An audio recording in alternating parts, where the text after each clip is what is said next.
মঙ্গলবার সকালে হৃদরোগে আক্রান্ত জামশেদ অসুস্থ হয়ে পড়লে স্বজনরা তাকে শরীয়তপুর সদর হাসপাতালে ভর্তি করেন। কর্তব্যরত চিকিৎসক তার অবস্থার অবনতি দেখে দ্রুত ঢাকার ন্যাশনাল ইনস্টিটিউট অব নিউরোসায়েন্স ও হাসপাতালে পাঠানোর পরামর্শ দেন।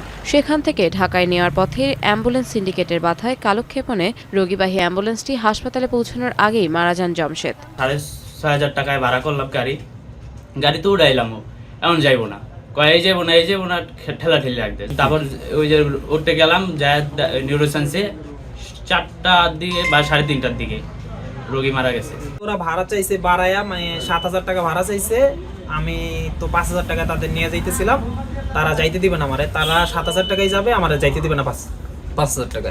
অ্যাম্বুলেন্স সিন্ডিকেটের এমন আচরণে জেলা জুড়ে আলোড়নের পর এক জরুরি সমন্বিত সভা ডাকে জেলা প্রশাসন। এতে উপস্থিত অ্যাম্বুলেন্স মালিক কল্যাণ সমিতির নেতারা জেলা প্রশাসকের প্রশ্নের জবাবে তাদের বাধার কারণে রোগীর সময়মতো হাসপাতালে না পৌঁছানোর বিষয়টি স্বীকার করেন। এটা বরদাস্ত হবে না, এটা একেবারে খারাপ হয়েছে। এটা আমরা তো কয়েকদিন আগে ঘটনা ঘটছে।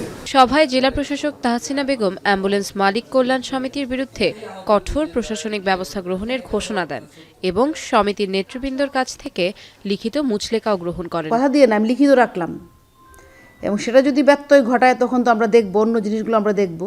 কারণ ওনাদের অ্যাম্বুলেন্সের যে কাগজপত্রাদি, ড্রাইভার লাইসেন্স আছে কি না সেটা দেখার জন্য আমি বিআরটিএর ইন্সপেক্টরকে আমরা কালকে বলবো যেটা যেন করে। আমি এডিএমকে বলেছি, সে দেখবে এটা।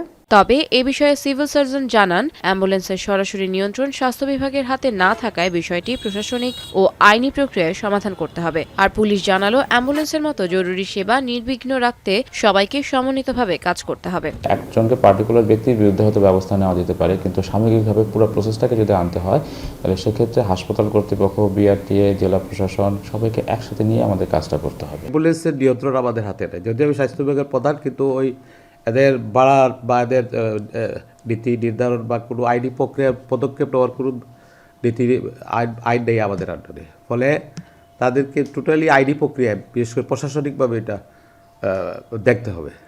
দ্রুত সময়ের মধ্যে অ্যাম্বুলেন্স সিন্ডিকেটের বিরুদ্ধে কঠোর ব্যবস্থা নেওয়ার দাবি স্থানীয়দের। এখন শরীয়তপুর। 72 ঘন্টা ময়েশ্চার লক সমৃদ্ধ লিলি বডি ওয়াশ, শিয়া বাটারের গুডনেস স্কিন রিপেয়ার করে রাখে সফট ও গ্লোয়িং।